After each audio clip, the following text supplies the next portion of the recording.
Hey everyone, welcome to my review of Review-Discharge. Alright, before I get into the summary, I just want to get the technical shit out of the way first. Like I always do, the animation was...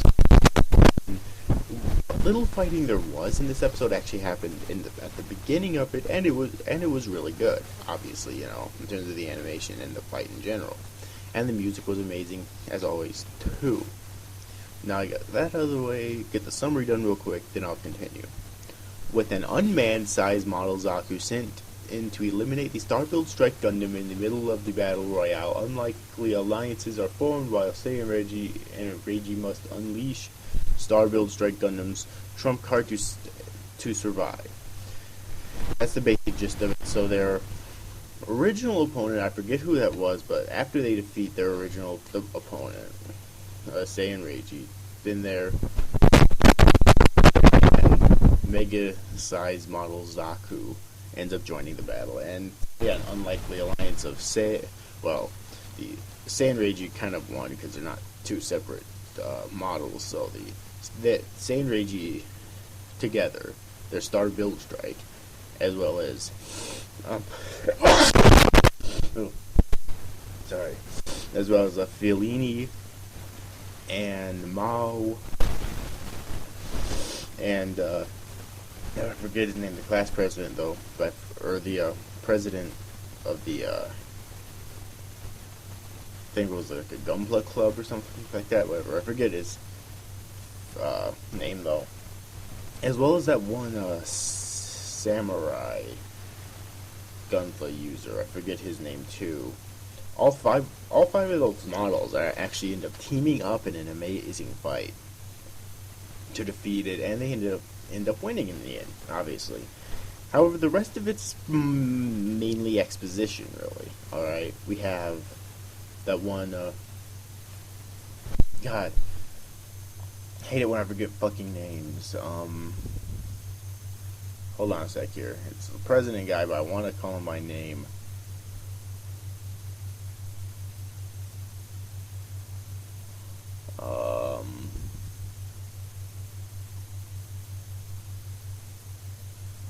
So the Zaku was sent in by Chairman Mashita, who is the CEO of PPSE. Alright, and come on.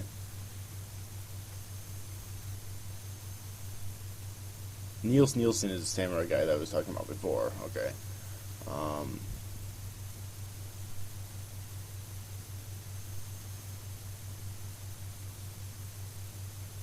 Yuki, that's his name. Okay. Yuki ends up basically scolding the chairman afterwards, even though the chairman's technically higher in rank than him. Yuki ends up scolding the chairman, making him promise he'll never do it again. However, if you watch as much anime as I have, you could probably tell he's going to probably do it fucking again, okay? But, yeah, I mean, this series is riddled with cliches, but it's still really good, I think. That's why I don't get people who bitch about cliches. It's like, I'm still enjoying this series, quite honestly. And when it's finished, it'll be the first Gundam series I've ever watched all the way through. So, I'm happy about that. I need to get to some more Gundam. Anyways, so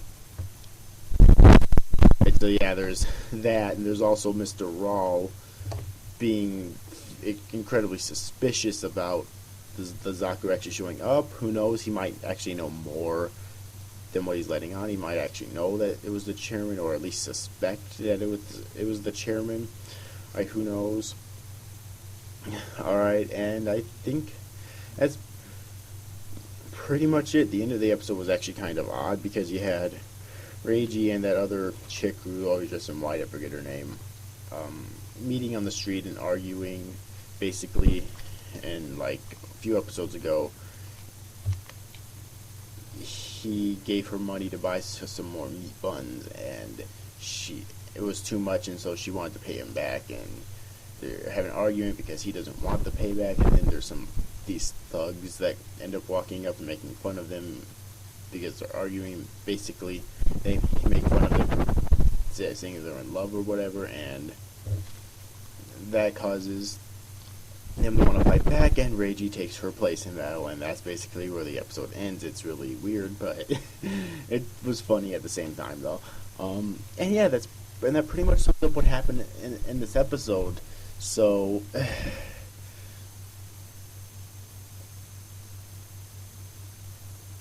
in every episode so far, I've had at least one good thing to say, because if nothing else, in the fight, then the mech fights, which happened in it might have happened in every episode too, I'm not too sure though, are always amazing.